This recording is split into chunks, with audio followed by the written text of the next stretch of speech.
అందరికీ నమస్కారం. Welcome back to our channel. మీరందరూ అభిమానించే మీ అభి టీవీ. సో ఇప్పుడైతే మనం హైదరాబాద్ నడిబొడ్డున గడ్డి అన్నారం తిరుమల హిల్స్కి అయితే వచ్చేసినాం. ఇక్కడైతే మనకి శ్రీ వెంకటేశ్వర స్వామి దేవస్థానం అయితే ఉందన్నమాట. సో ఇక్కడికి వస్తే మనకి అన్నవరం అండ్ అదేవిధంగా తిరుమల తిరుపతికి వెళ్తే ఎలాంటి ఫీలింగ్ వస్తుందో అలాంటి ఫీలింగ్ అయితే వస్తుంది అనమాట. ఎంత ప్రశాంతంగా ఉంటుందో, ఎంత పీస్ఫుల్గా ఉంటుందో మీకు చూపిస్తాను. ఒక్కసారి అయితే మీకు కింద లొకేషన్ పెడతాను, ఒకసారి అయితే వచ్చి దర్శించుకోండి. ఈ గుడి హిస్టరీ ఏందో, ఈ గుడి వివరాలు ఏందో లోపలికి వెళ్ళి మనం పంతులు గారితో మాట్లాడైతే తెలుసుకుందాం అన్నమాట. ఒక్కసారి అయితే వచ్చేసేయండి. మన గుడి చూసుకుంటే ఎంత అద్భుతంగా అయితే కనిపిస్తుందో చూడండి. గుడి గోపురం కూడా మనకి దేవతా మూర్తులతోనైతే మంచిగా కట్టి మంచిగా కనిపిస్తుంది. అదేవిధంగా మనకి ఇక్కడ బోర్డు కూడా చూసుకుంటే శ్రీ వెంకటేశ్వర స్వామి దేవస్థానం తిరుమల హిల్స్ గడ్డి అన్నారం హైదరాబాద్. పిన్ నెంబర్ వచ్చేసి 5,34,000. సో ఇదైతే మనకి గుడి మనకి ఒక 10 ఇయర్స్ నుంచి అయితే డెవలప్ చేసి కట్టడం అయితే జరిగింది. అంతకుముందు అయితే మనకి లోపట మనకి చాలా గుహ లోపలికి వెళ్ళి దర్శించుకునే విధంగా ఉండేనంట. మనకి 500 సంవత్సరాలు 600 సంవత్సరాల చరిత్ర గల గుడి అన్నమాట ఇది. సో ఒక్కసారి అయితే ఎంట్రీ చూద్దాం. మనకు అదేవిధంగా మనకి ఇక్కడ మెట్లు కూడా చూసుకుంటే పైకి ఒక 20 మెట్ల దాకా 25 మెట్ల దాకా అయితే పై దాకా ఎక్కి వెళ్ళాల్సి వస్తుంది. ఇంకోటి విశాలంగా ఎంత మంచి అయితే కనిపిస్తుందో చూడండి. మనకి ఒక పైన ఒక కొండ మీదకి ఎక్కి మనకి చుట్టుపక్కల చూస్తే ఏ విధంగా అయితే కనిపిస్తుందో మనకి వాతావరణం అదే విధంగా మనకి ఇక్కడ కనిపిస్తుంది. ఎంత కిందికి ఉందో చూడండి మనకి ఇక్కడ. అండ్ అదేవిధంగా మంచిగా ప్రశాంతంగా వచ్చి మన దేవునికి సంబంధించిన కార్యక్రమాలు చేసుకోవాలన్నా కూడా చేసుకోవచ్చు. ఇక్కడ అంత ప్లేస్ కూడా ఉందన్నమాట. మనకి ఇక్కడ ఎంటర్ అట్లా గుడికి లోపలికి వెళ్ళాలంటే మనకి ఇక్కడ పెద్ద పెద్ద తలుపులతోనైతే మనకి ద్వారం అయితే కనిపిస్తుంది. చూసుకుంటే చాలా పెద్ద పెద్ద తలుపులతో మనకి ఒక ముఖద్వారం అయితే ఫస్ట్లో కనిపిస్తుంది అన్నమాట మనకి ఇక్కడ. ఇక్కడ ముక్కుకొని మనం కొంచెం ముందుకు వెళ్తే మనకి ఇక్కడ మనకి గుడికి ముందుగానే మనకి ఒక గజస్తంభం అయితే కనిపిస్తుంది. ఈ గజస్తంభాన్ని మొక్కుకొని మనకి శ్రీ వెంకటేశ్వర స్వామిని దర్శించుకున్న తర్వాత మనకి అర్చకులతోనైతే మాట్లాడడానికి ప్రయత్నిద్దాం. ఈ గుడికి చరిత్ర ఏంటో అదేవిధంగా ఈ గుడికి సంబంధించిన వివరాలు ఏంటైతే మొత్తం తెలుసుకుందాం. ఎంత విశాలంగా అయితే టెంపుల్ కనిపిస్తుందో చూడండి. మీకు స్వామివారి కళ్యాణం కానీ ఇతర స్వామివారికి సంబంధించిన కార్యక్రమాలు చేసుకోవడానికి చాలా వీలుగా చాలా ప్రశాంతంగా అయితే కనిపిస్తుంది మనకి. తిరుమల తిరుపతికి అండ్ అదేవిధంగా మనకి అన్నవరం వెళ్ళినప్పుడు కానీ ఎంత ప్రశాంతంగా ఉంటుందో ఎంత మంచిగా కనిపిస్తుందో అదే విధంగా కనిపిస్తుంది అన్నమాట. ఇప్పుడైతే మనం అర్చకులతోనైతే మాట్లాడి గుడి వివరాలు తెలుసు. శ్రీ వెంకటేశ్వర స్వామి దేవస్థానం అర్చకులతోనైతే మనం ఉన్నామన్నమాట. సో గుడికి సంబంధించిన వివరాలు కానీ హిస్టరీ కానీ స్వామివారి మాటల్లో అయితే తిందాం. నమస్కారం. జై శ్రీమన్నారాయణ. ఇది తిరుమల హిల్స్. ఫస్ట్ దీన్ని ఆస్మాన్ గఢ్ అనేటువంటి పేరుతో పిలిచేవాళ్ళు. అయితే ఈ దేవాలయానికి 600 సంవత్సరాల చరిత్ర ఉంది. ఈ దేవాలయాన్ని నిర్మించినటువంటి వారు అక్కన్న మాదన్నలు, అంటే రామదాసు మేనమామలు ఉన్నారు కదా, ఆ తానిష సమయంలో నిర్మించినటువంటి దేవాలయం ఇది. అంతకుముందు 600 సంవత్సరాల నుంచి స్వామి స్వయంభూగా లోపల వెలిసినటువంటి వారు. ఆయన అప్పటి నుంచి కూడా ధూపదీప నైవేద్యాలన్నీ కూడా జరుగుతున్నాయి.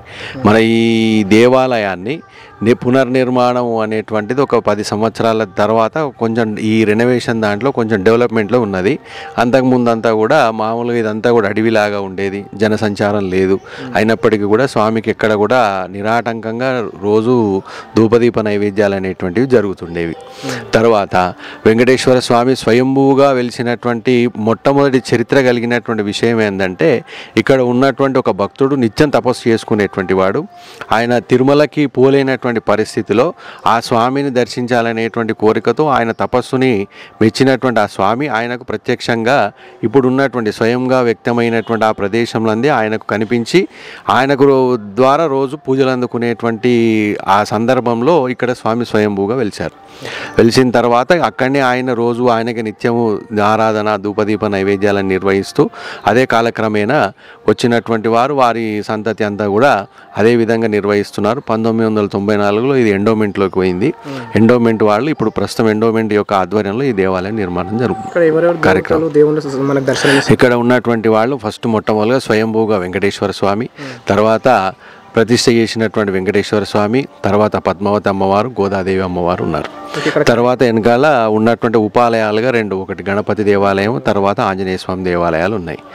ఇది ఇక్కడ ఉన్నటువంటిది మొత్తం ఇక్కడ మనము ప్రతి సంవత్సరం కూడా ధనుర్మాసం అనేది 4 రోజులు అత్యంత వైభవపేతంగా జరిగేటువంటిది. తర్వాత ఆ రోజు భక్తులు కూడా చాలామంది. తర్వాత ముక్కోటి ఏకాదశికి దాదాపు 2000-3000 వరకు కూడా భక్తులు వస్తారు. దసరా రోజు కూడా అంతేగా వస్తారు. తర్వాత నిత్యము రోజుగా స్వామికి ఉదయము ఏదైనా పొంగల్ ప్రసాదం ఆరంభిక జరుగుతుంది. తర్వాత శనివారం కూడా పాత భక్తులు ఎప్పటి నుంచో ఉన్నటువంటి 40-50 సంవత్సరాల క్రితం నుంచి ఉన్నటువంటి భక్తులందరూ కూడా ఇక్కడికి వస్తున్నారు. పూజలు జరుగుతుంటాయి స్వామివారికి ఇక ప్రతి శుక్రవారం అభిషేకము, తర్వాత శనివారం మొత్తం అర్చనలు జరుగుతాయి. తర్వాత స్వామికి ఎవరైనా భక్తులు కోరుకున్నట్టయితే కళ్యాణం జరుగుతుంది. కళ్యాణ వెంకటేశ్వర స్వామి కళ్యాణం జరుగుతుంది వాళ్ళ కోరికల ప్రకారంగా. తర్వాత వాళ్ళ కోరికలు నెరవేరిన తర్వాత వాళ్ళు ఇంకేదైనా కైంకర్యాలు చేయాలన్నా ప్రసాద కైంకర్యం కానీ, వస్త్రాలంకారం కానీ, పుష్పాలంకారం కానీ, అభిషేకాలు లాంటివి కానీ జరుగుతుంటాయి. ఇది నిత్యం జరిగేటువంటిది. ఇక ఇక్కడ ఇంకో చరిత్రలో చెప్పినటువంటిది ఏంటంటే ఈ దేవాలయాన్ని ఔరంగజేబు కూడా ఒకసారి సందర్శించాడనేటువంటి విషయం తెలుస్తుంది దేవాలయంలో. తర్వాత ఈ దేవాలయంలో అంతర్గతంగా లోపల ఇప్పుడు మూలస్వామి స్వయంభూగా ఉన్నటువంటి ప్రాంతంలో 2 ఆల్వార్లు, ఆ 2 ఆల్వార్లు కూడా అక్కడ స్వయం వ్యక్తంగా ఉన్నారు. అది విశేషమైనటువంటిది. వెంకటేశ్వర స్వామి దగ్గర ఆల్వార్లు ఉండడం అనేటువంటిది విశేషము. ఆ విశేషంగా అక్కడ ఆ 2 ఆల్వార్లు కనిపించడం అనేది ఆ రాయిని తొలగించిన తర్వాత వాళ్ళిద్దరితో ఇప్పుడు స్వామి ఉన్నాడు కాబట్టి ఇక్కడ స్వయం వ్యక్తంగా ఉన్నటువంటి స్వామి సంపూర్ణ నిదర్శనం. ఆ నిదర్శనం ద్వారా స్వామి స్వయముగా ఇప్పటికి కూడా రోజు ధూపదీప నైవేద్యాలు అన్నీ కూడా కైంకర్యాలు జరుగుతున్నాయి. అందరికీ భక్తులందరికీ కూడా వారు కోరుకున్నటువంటివన్నీ కూడా అతి త్వరగా వాళ్ళు పూర్తి చేసినందుకు ఎక్కువ మంది భక్తులు కూడా ఈ దేవాలయానికి ఉండడం విశేషం. చూశారు కదా, దేవస్థానానికి అయితే 600 సంవత్సరాల చరిత్ర అయితే ఉందంట. సో లోపలికి వెళ్ళి మనకి స్వామివారిని చూపించామనుకుంటే మనకి లోపలికైతే కెమెరా అలౌడ్ లేదు. స్వామివారిని డైరెక్ట్గా కెమెరా పెట్టి చూడొద్దు అని చెప్తున్నారు. ఒక్కసారి అయితే వెనకాల దగ్గరికి వెళ్దాం, వెనక భాగానికి వెళ్దాం. అంటే ఉప గుడులలాగా అయితే మనకి వెనకాలైతే మనకి శ్రీ ఆంజనేయ స్వామి, అదే విధంగా గణపతి కూడా దేవాలయాలు ఉన్నాయంట. కాకపోతే మనకు శ్రీ వెంకటేశ్వర స్వామి కొండ లోపల ఉన్న విధంగా అయితే మనకు చిన్న గుట్టలాగా ఒక రాయిలాగా అయితే కనిపిస్తుంది. ఆ రాయి ఎలా ఉందో మీకు చూపిస్తాను, వచ్చేసాను.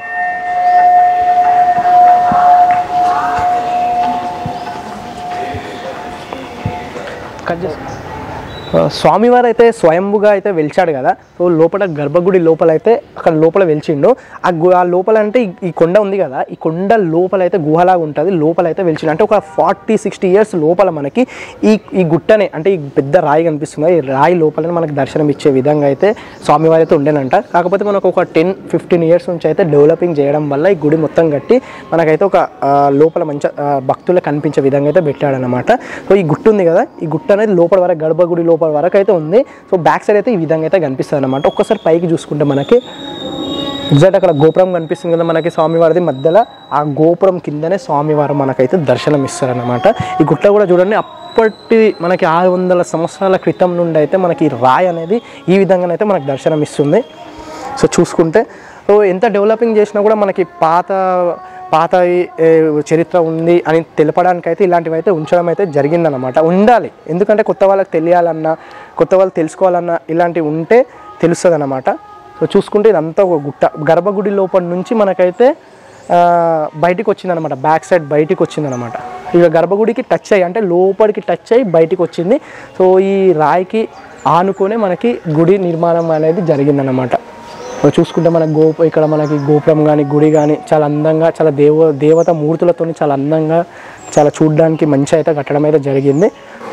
సో ఇప్పుడైతే మనకి లోపల గర్భగుడి లోపలికి వెళ్ళి స్వామివారిని తీయడానికి కానీ అండ్ అమ్మవారిని తీయడానికి కూడా కొంచెం పర్మిషన్ లేదు, ఎందుకంటే కెమెరా అనేది డైరెక్ట్ స్వామివారికి పెట్టొద్దు అనేసి అయితే ఉందన్నమాట. ఇప్పుడైతే మనం ఒకసారి గణేశుడిని అదేవిధంగా శ్రీ ఆంజనేయ స్వామిని అయితే దర్శించుకుందాం. సో స్వామివారి గుడి వెనక బాగానే మనకి గణపతి దేవుడు అయితే మనకి దర్శనం ఇస్తుందన్నమాట. గణేశుడు ఇక్కడ చూసుకుంటే మనకి ఉపగుడిలలాగా అయితే మనకి గణేశుడు, అదేవిధంగా మనకి హనుమంతుడు అయితే దర్శనం ఇస్తాడు. అదేవిధంగా కొంచెం ఇక్కడ ఇటువైపు చూసుకుంటే మనకి హనుమంతుడు అయితే దర్శనం ఇస్తాడు అనమాట. సో హనుమంతుని ఎదురుగా మనకి నంది కూడా దర్శనం ఇస్తుంది.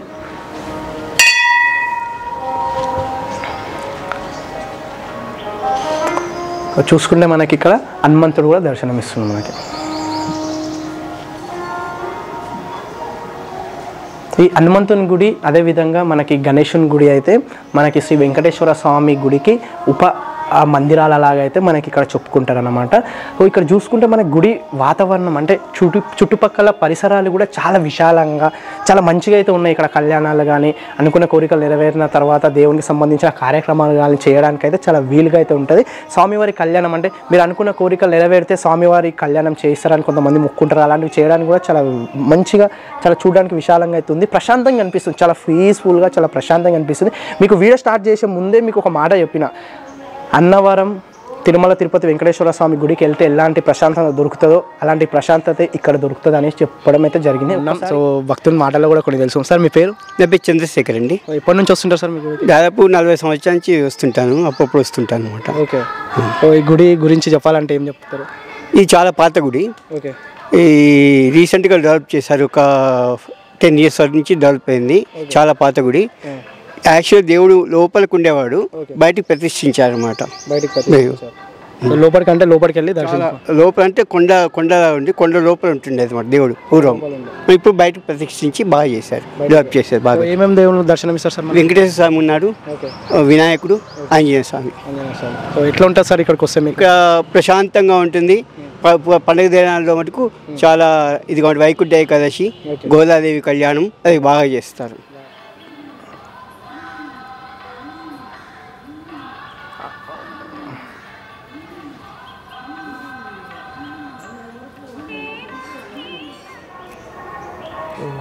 చేయము.